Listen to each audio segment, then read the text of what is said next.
भारत माता की। तेलंगाना की गवर्नर तमिलसाई सौंदरराजन जी, केंद्रीय मंत्रिमंडल के मेरे साथी अश्विनी वैष्णव जी, इसी तेलंगाना की धरती के पुत्र और मंत्रिपरिषद में मेरे साथी श्री जी किशन रेड्डी जी, बहुत बड़ी संख्या में आए हुए तेलंगाना के मेरे प्यारे भाइयों और बहनों, प्रियమైన సోదరా సోదరి మణులారా, మీ అందరికీ నా हृदयपूर्वक नमस्कार मुड़ो। महान क्रांतिकारियों की धरती तेलंगाना को मेरा शत शत प्रणाम।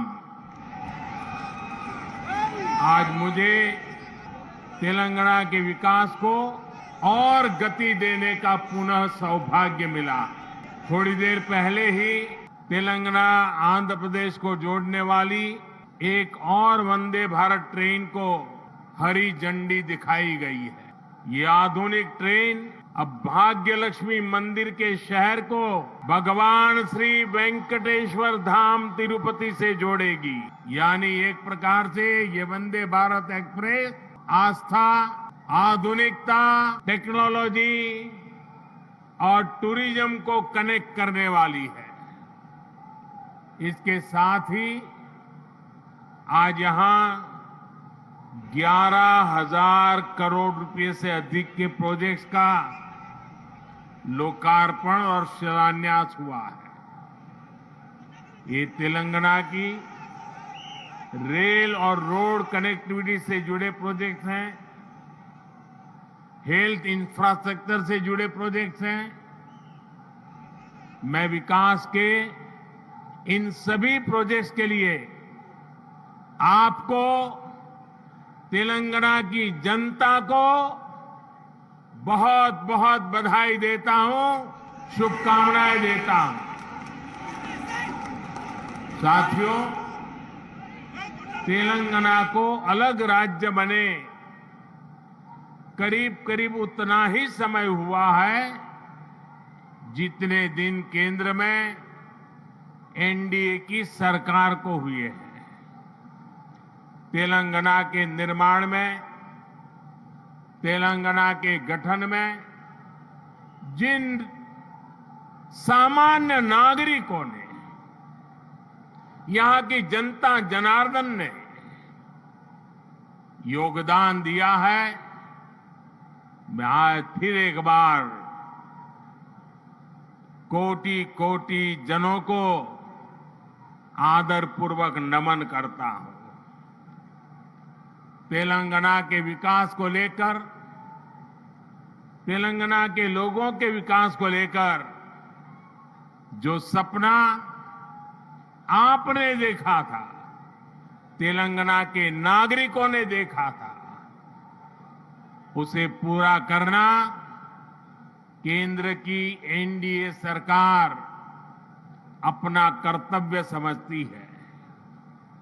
हम सबका साथ, सबका विकास, सबका विश्वास, सबका प्रयास के मंत्र को लेकर के आगे बढ़ रहे हैं। हमने पूरा प्रयास किया है कि भारत के विकास का जो नया मॉडल बीते 9 वर्षों में विकसित हुआ है, उसका लाभ तेलंगाना को भी ज्यादा से ज्यादा मिले। इसका एक उदाहरण हमारे शहरों का विकास है। बीते 9 वर्षों में हैदराबाद में ही करीब 70 किलोमीटर का मेट्रो नेटवर्क बनाया गया है। Hyderabad multi modal transport system MMTS project पर भी इस दौरान तेजी से काम हुआ है। आज भी यहां 13 एमएमटीएस सर्विस शुरू हुई है। एमएमटीएस का तेजी से विस्तार हो, इसके लिए इस वर्ष के केंद्र सरकार के बजट में तेलंगाना के लिए 600 करोड़ रुपए रखे गए हैं। इससे हैदराबाद, सिकंदराबाद सहित आसपास के जिलों के लाखों साथियों की सुविधा और बढ़ेगी। इससे नए बिजनेस हब बनेंगे, नए इलाकों में इन्वेस्टमेंट होना शुरू होगा। साथियों, 100 साल में आई सबसे बड़ी गंभीर महामारी और दो देशों के युद्ध के बीच आज दुनिया भर की अर्थव्यवस्थाओं में बहुत तेज गति से उतार चढ़ाव हो रहा है। इस अनिश्चितता के बीच भारत दुनिया के उन देशों में से एक है जो अपने इंफ्रास्ट्रक्चर को आधुनिक बनाने के लिए रिकॉर्ड निवेश कर रहा है। इस साल के बजट में भी 10 लाख करोड़ रुपए आधुनिक इंफ्रा के लिए अलॉट किए गए हैं।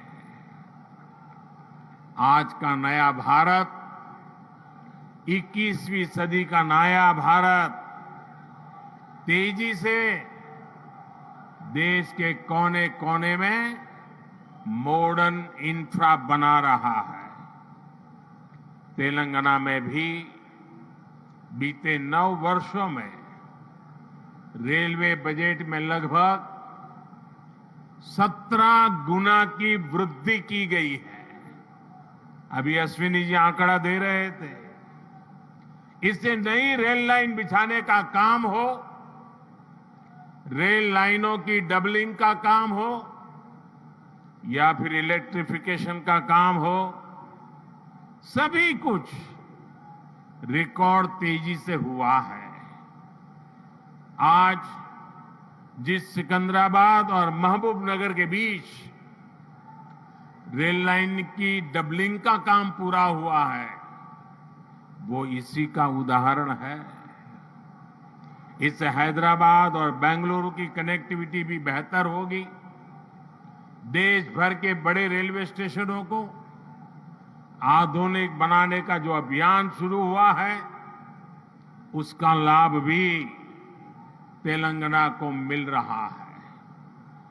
सिकंदराबाद रेलवे स्टेशन का विकास भी इसी अभियान का हिस्सा है।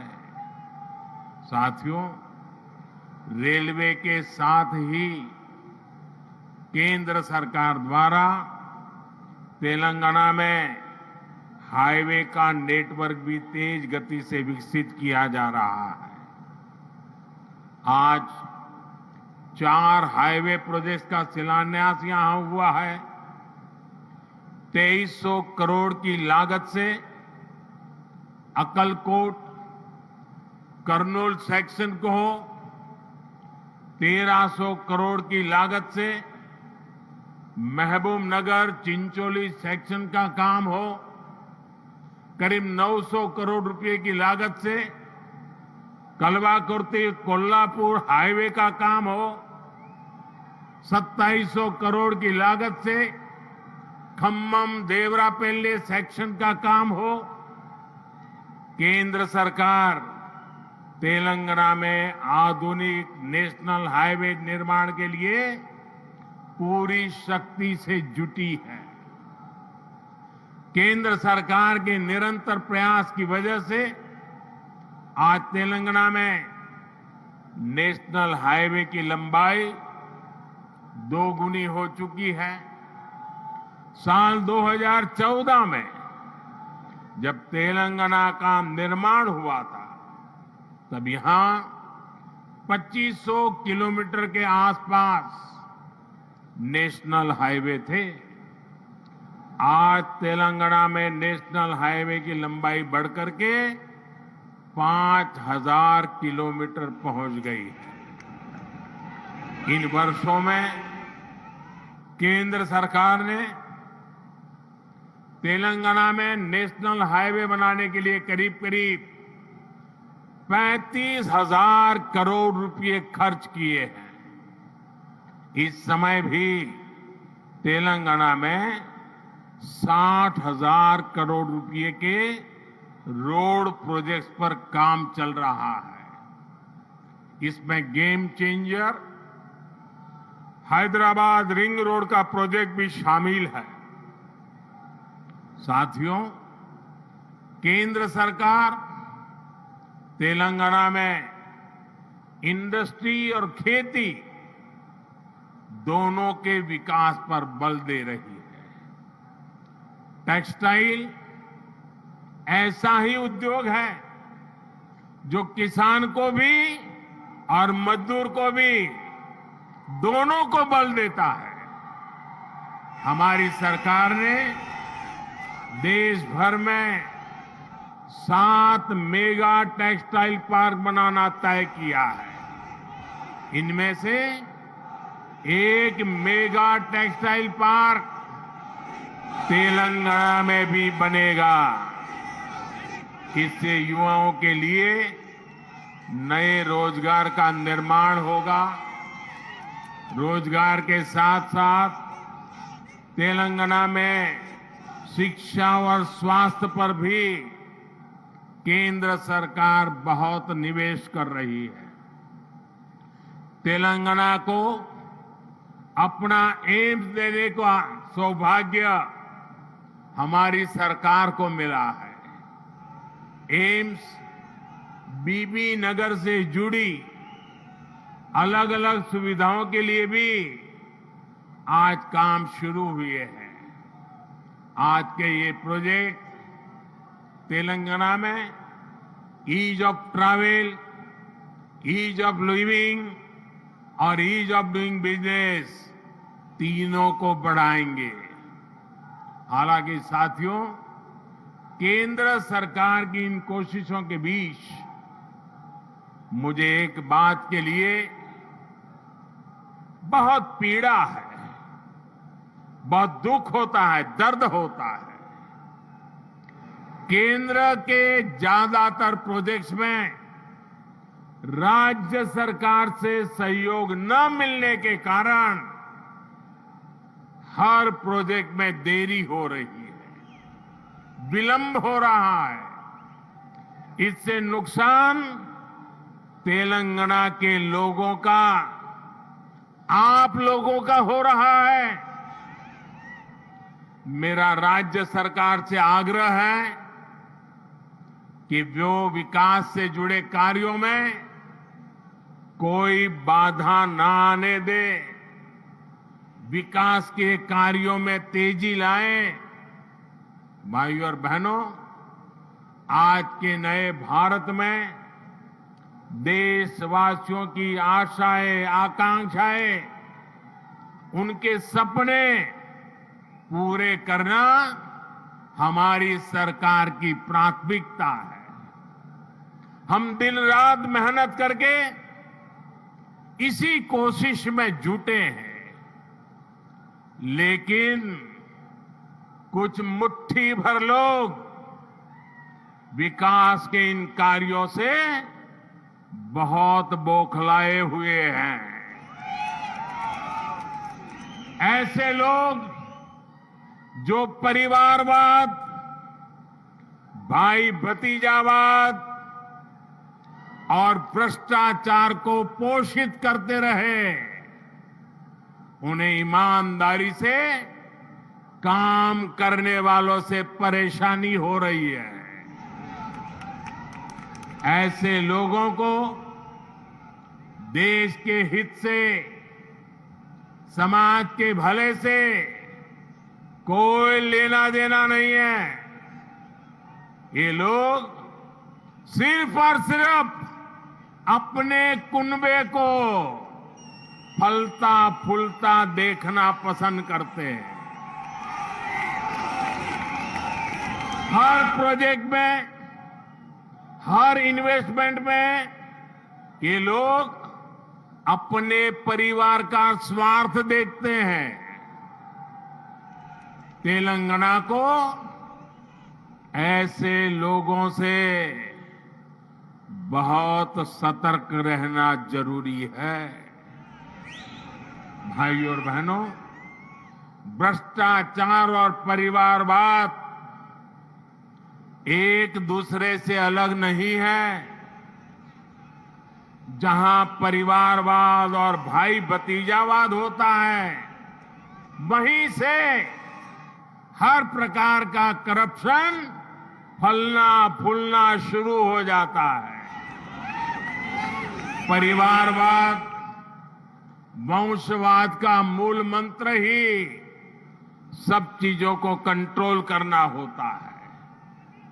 परिवारवादी हर व्यवस्था पर अपना कंट्रोल रखना चाहते हैं। उन्हें ये बिल्कुल पसंद नहीं आता कि कोई उनके कंट्रोल को चैलेंज करे। आपको मैं एक उदाहरण देता हूं। आज केंद्र सरकार ने डायरेक्ट बेनिफिट ट्रांसफर डीबीटी व्यवस्था विकसित की है। आज किसानों को, विद्यार्थियों को, छोटे व्यापारियों को, छोटे कारोबारियों को आर्थिक मदद का पैसा सीधे उनके बैंक खाते में भेजा जाता है। हमने देश भर में डिजिटल पेमेंट की व्यवस्था बढ़ाई है। आखिर ये पहले क्यों नहीं हो पाता था?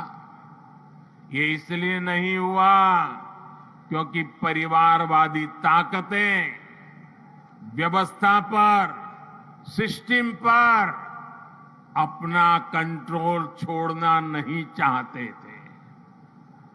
किस लाभार्थी को क्या लाभ मिले, कितना मिले, इसका नियंत्रण ये परिवारवादी अपने पास रखना चाहते हैं। इससे इनके 3 मतलब सत्य थे। एक, इनके ही परिवार की जय जयकार होती रहे। दूसरा, करप्शन का पैसा इनके परिवार के पास ही आता रहे। और तीसरा, जो पैसे गरीब के लिए भेजे जाते हैं, वो पैसे इनके भ्रष्ट इकोसिस्टम के अंदर बांटने के काम आ जाए। आज मोदी ने भ्रष्टाचार की इसलिए जड़ पर प्रहार कर दिया है। मुझे तेलंगाना के भाई बहन बताइए, आप जवाब देना चाहिए कि नहीं चाहिए? देश को भ्रष्टाचार से मुक्त करना चाहिए कि नहीं करना चाहिए? कितना ही बड़ा भ्रष्टाचारी हो, कानूनी कदम उठाने चाहिए कि नहीं उठाने चाहिए? भ्रष्टाचारियों के खिलाफ कानून को काम करने देना चाहिए कि नहीं करने देना चाहिए? और इसलिए ये लोग तिल मिलाए हुए हैं। बौखलाहट में कुछ भी किए जा रहे हैं। कुछ दिन पहले तो ऐसे कई राजनीतिक दल को अदालत में चले गए, कोर्ट के पास पहुंच गए थे कि हमें सुरक्षा दो। ये हमारे भ्रष्टाचार की किताबें कोई खोले नहीं, कोर्ट के पास गए। कोर्ट ने वहां भी उनको झटका दे दिया और क्या वापस भेज दिया। भाई और बहनों, जब सबका साथ, सबका विकास की भावना से काम होता है, तो सच्चे अर्थों में लोकतंत्र मजबूत होता है। तब वंचितों, शोषितों, पीड़ितों को वरीयता मिलती है। और यही तो बाबा साहब आंबेडकर का सपना था यही तो संविधान की सच्ची भावना है। जब 2014 में केंद्र सरकार परिवार तंत्र की बेड़ियों से मुक्त हुई तो क्या परिणाम आया, ये पूरा देश देख रहा है।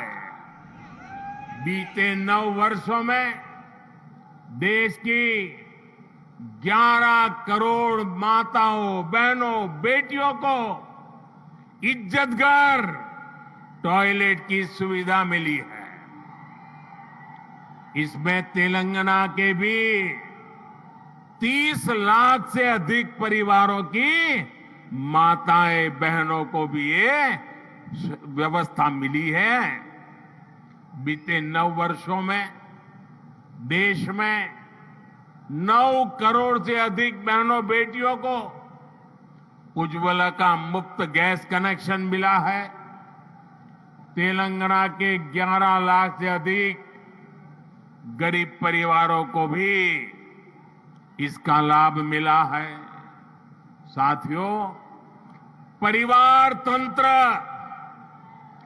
तेलंगाना सहित देश के करोड़ों गरीब साथियों से उनका राशन भी लूट लेता था। हमारी सरकार में आज 80 करोड़ गरीबों को मुफ्त राशन उपलब्ध कराया जा रहा है। इससे तेलंगाना के भी लाखों गरीबों की भी बहुत मदद हुई है। हमारी सरकार की नीतियों की वजह से तेलंगाना के लाखों गरीब साथियों को 5 लाख रुपए तक के मुफ्त इलाज की सुविधा मिली है।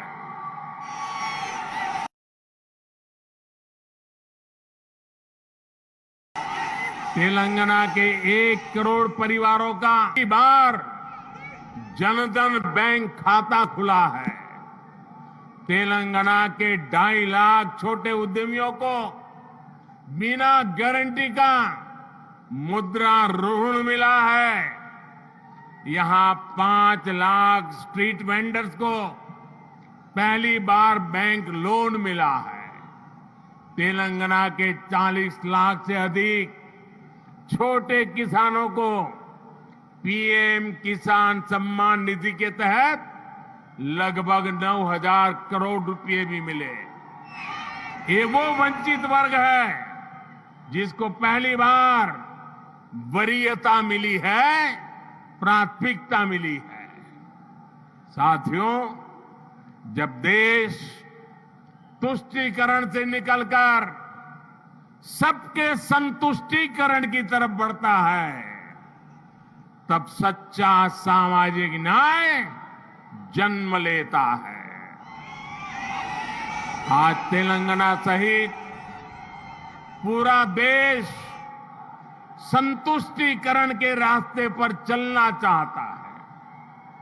सबका प्रयास से विकसित होना चाहता है। आज भी तेलंगाना को जो प्रोजेक्ट मिले हैं वो संतुष्टीकरण की भावना से प्रेरित है, सबका विकास के लिए समर्पित है। आजादी के अमृत काल में विकसित भारत के निर्माण के लिए तेलंगाना का तेज विकास बहुत जरूरी है। आने वाले 25 साल तेलंगाना के लिए भी बहुत महत्वपूर्ण है। तेलंगाना के लोगों को तुष्टीकरण तथा भ्रष्टाचार में डूबी हर ताकतों से, ऐसी हर ताकतों से दूर रहना ही तेलंगाना के भाग्य को निर्धारित करेगा। हमें एकजुट होकर तेलंगाना के विकास के सारे सपनों को पूरा करना है।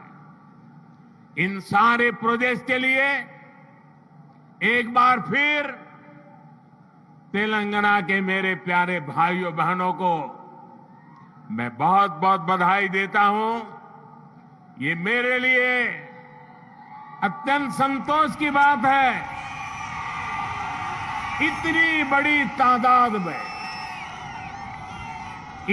बड़ी तादाद में तेलंगाना के उज्जवल भविष्य के लिए, तेलंगाना के विकास के लिए आप हमें आशीर्वाद देने के लिए आए हैं। मैं आपका हृदय से आभार व्यक्त करता हूं। बोलिए भारत माता की, भारत माता की, भारत माता की। बहुत बहुत धन्यवाद।